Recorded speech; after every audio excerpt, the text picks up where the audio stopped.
اچھا ضیاء بھائی، ابھی آپ نے نا ورڈ یوز کیا تھوڑی دیر پہلے، جو اس کوشچن سے پہلے جب میں نے کوشچن کیا تو آپ نے کہا تزکیہ نفس. اچھا، اب تزکیہ کا کیا مطلب ہے؟ بہت سارے لوگ کہتے ہیں کہ نفس کو مار دیں.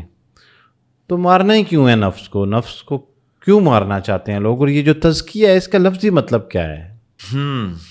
کسی چیز کو پاکیزہ کر دینا، صاف کر دینا، دھو دینا، لیکن کٹہرے میں کھڑا کر کے دھونا.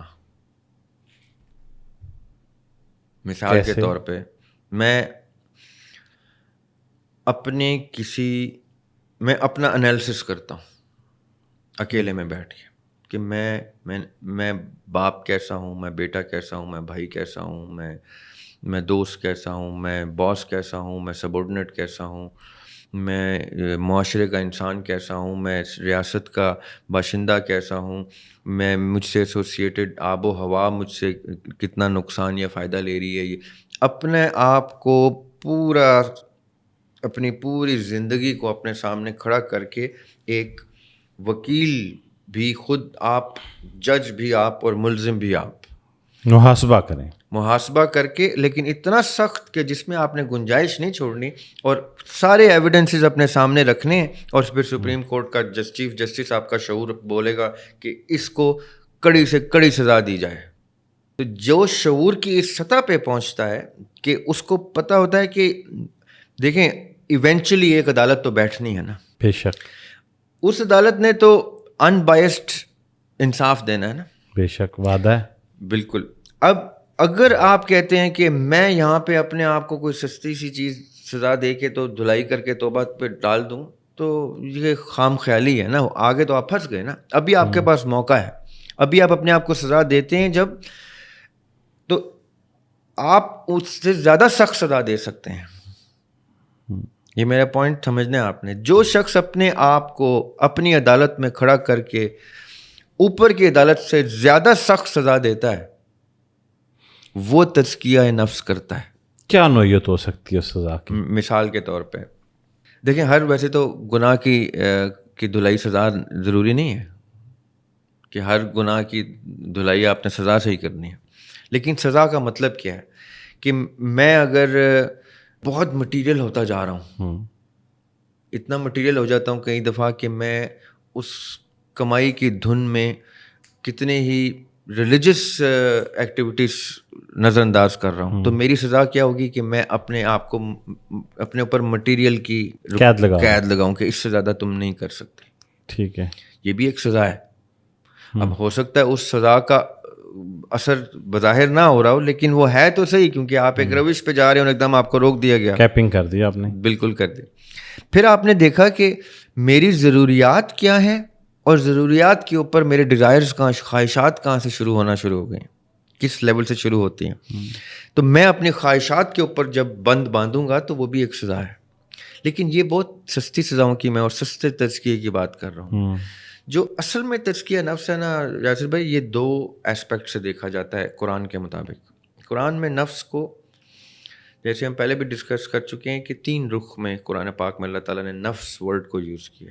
ایک نفس جن ہے جو ہمارے ساتھ ہے، ایک نفس میری ایگزسٹنس ہے، جو جیسے ہم کہتے ہیں نا بنفس نفیس میں خود آپ کے سامنے ہوں، اور ایک نفس کو کسی جگہ پہ روح سے ڈینوٹ کیا گیا ہے، اسپرچولیٹی سے ڈینوٹ کیا گیا. یہ جو تزکیہ نفس ہے یہ پہلے دونوں حصوں کا ہے. اپنا محاسبہ کرنا، صحیح، اور اپنے اس شیطان کو اپنے تابع کرنا جو آپ کو مٹیریل کی طرف اتنا راغب کر دیتا ہے کہ آپ دنیا سے بھی اور رب سے بھی بیگانے ہو جاتے ہیں. ان دو کو تزکیے سے گزارنا ہوتا ہے آپ نے. اور تزکیے کا مطلب کیا ہوتا ہے کہ اب آپ نے اس کی ایک ایک موومنٹ ایسے جج کرنی جیسے یہ جج کر رہا ہے، جیسے یہ جج کر رہا ہے. وہ بغیر کسی رکاوٹ کے لکھتا ہے.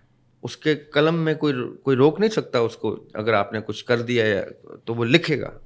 آپ جتنا مرضی کوشش کریں آپ اس کو روک نہیں سکتے. وہ جو آپ نے کر دیا وہ ریکارڈ ہو جائے گا، وہ ایڈٹ نہیں ہو سکتا کہ یار یہ حصہ میں نکال دوں اپنی زندگی میں سے، ایڈٹ کر دوں. It is in editable. What ever words have been uttered, whatever action has been made is written.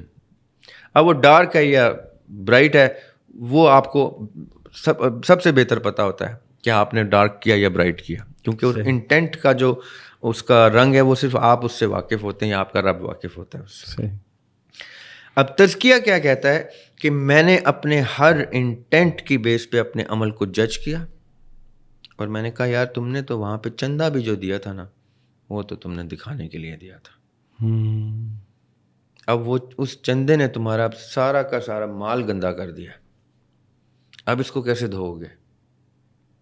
میں اپنے آپ سے تو جھوٹ نہیں بول سکتا, نہ اپنے آپ کے سے گفتگو میں کسی کوئی اور میرا کوئی سن رہا ہے تو سیلف اسیسمنٹ ہے. سیلف اسیسمنٹ میں تو کہوں گا بھائی تم نے نماز, وہ امام غزالی کی کتاب ہے احیاء العلوم, بڑی ہی خوبصورت کتاب ہے, اس میں انہوں نے ایک جگہ لکھا ہے شرک خفی کو, مخفی چھپے ہوئے شرک کو کے اوپر ایک باب باندھا ہے انہوں نے بڑا خطرناک. اس میں وہ کہتے ہیں کہ اگر ایک شخص نارملی نماز پڑھتے ہوئے 3 سیکنڈ کا سجدہ کرتا ہے یا 4 سیکنڈ کا سجدہ کرتا ہے, وہ اس کی روٹین ہے, لیکن اچانک سے کسی دن کوئی اس کے کمرے میں آ جاتا ہے اس ٹائم جب وہ نماز پڑھ رہا ہے اور اس نے اس 4 سیکنڈ کے سجدے کو کھینچ کے 5-6 سیکنڈ کر دیا ہے, تو امام غزالی کہتے ہیں وہ باقی کے 2 سیکنڈ کا سجدہ اس آدمی کو کیا ہے.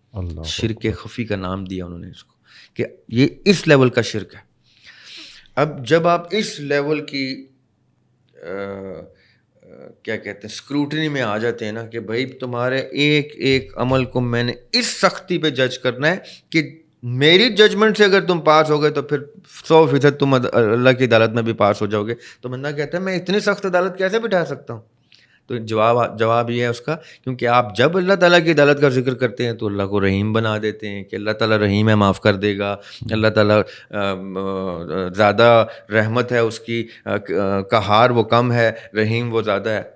آپ تو نہ بنے نا وہ مہربانی کر کے, آپ تو اپنے آپ کو بلیک اینڈ وائٹ جج کریں نا, کیونکہ اگر آپ نے ہی اپنے آپ کو چھوٹ دے دی تو اس کا مطلب ہے آپ نے تو اس عدالت کے میں بڑا خطرناک کیس فارورڈ کر دیا, جہاں پہ اتنا سخت کیس آپ نے اپنے عدالت میں رکھا کہ آپ نے کہیں بھاگنے کا راستہ ہی نہیں چھوڑا, تب جا کے آپ کا تزکیہ ہونا شروع ہوا, اسٹارٹ ہوا. کیونکہ 90% چیزیں تو ہم بھول چکے ہوتے ہیں اپنی زندگی کی, جو ہماری سب سے ڈارک چیزیں ہوتی ہیں, وہ تو اچانک سے یاد آتی ہیں کبھی کہ وہ میں نے تو یہ بھی کیا تھا, میں وہاں نظر انداز کر گیا تھا یہ بات, میں نے وہاں خدمت نہیں کی, میں نے یہ نہیں کیا, میں وہ 10,000 چیزیں ذہن میں آتی ہیں. تزکیہ آپ کی پوری زندگی کی کلینزنگ ہے, اور پھر آپ کے شیطان کو پورا کا پورا تابع کرنے کا پروسیس ہے. یعنی یہ تو پورا کا پورا ایک لائف سٹائل ہے, ساری زندگی گزر جائے گی اس میں. تو اسی لیے ان لوگوں کی پوری زندگیاں ایک لائف سٹائل کی صورت میں نظر آتی ہیں. آپ کہتے ہیں بھائی یہ تو مجھ سے نہیں ہوتا, یہ جو خانقاہوں میں چلے جاتے ہیں یا چلا گاؤں میں چلے جاتے ہیں, کیوں؟ کیونکہ ان کو پتہ چل جاتا ہے کہ انہوں نے جتنے پل پبلک میں گزارے ہیں, دنیا میں گزارے ہیں, وہ تو سب کے سب پل غارت ہو گئے ہیں, تو وہ دھونے کے لیے چلے جاتے ہیں. وہ افسوس میں ریپینٹ کرتے ہیں, روتے ہیں, پڑھتے ہیں, معافی مانگتے ہیں, توبہ کر رہے ہوتے ہیں. لوگ کہتے ہیں چلا کاٹ رہے ہیں, وہ چلا نہیں کاٹ رہے, وہ اس غم میں ہے کہ اس نے کیا کر دیا, کیونکہ اس کو اپنا آپ نظر آنا شروع ہو جاتا ہے. اب وہ اس کلینزنگ میں دھوتے اچانک سے اپنے آپ کو اپنے اندر سے ایک روشنی دیکھتے ہیں کہ یار میں نے دھو لیا, کچھ اتنا اپنا دل صاف کر دیا کہ اس میں سے روشنی باہر آنا شروع ہو گئی. وہ ان کا وہ نروانا مومنٹ ہوتا ہے جس میں وہ کہتے ہیں کہ اچھا اب میں کہیں پہ پہنچتا ہوا دکھائی دے رہا ہوں. یہ جو سدھارتھا گوتما نے کتنے ہی برس اپنے آپ کو کلینز کرنے کے لیے ایک پروسیس میں چلے گئے تھے, یا جتنے بھی ہمارے صوفیہ ہیں یہ کرتے ہیں. یہ وہ پروسیسز ہیں یاسر بھائی جس میں معافی کی گنجائش نہیں ہوتی. یہ جو جاتے 3 دن کے لیے اور 3 سال 5 سال لگ جاتے ہیں, اور وہ پتہ نہیں وہ جو مجذوب بن جاتے ہیں, وہ کیا ہوتے ہیں, وہ اس ملامت میں ہوتے ہیں کہ یہ میں نے کیا کر دیا.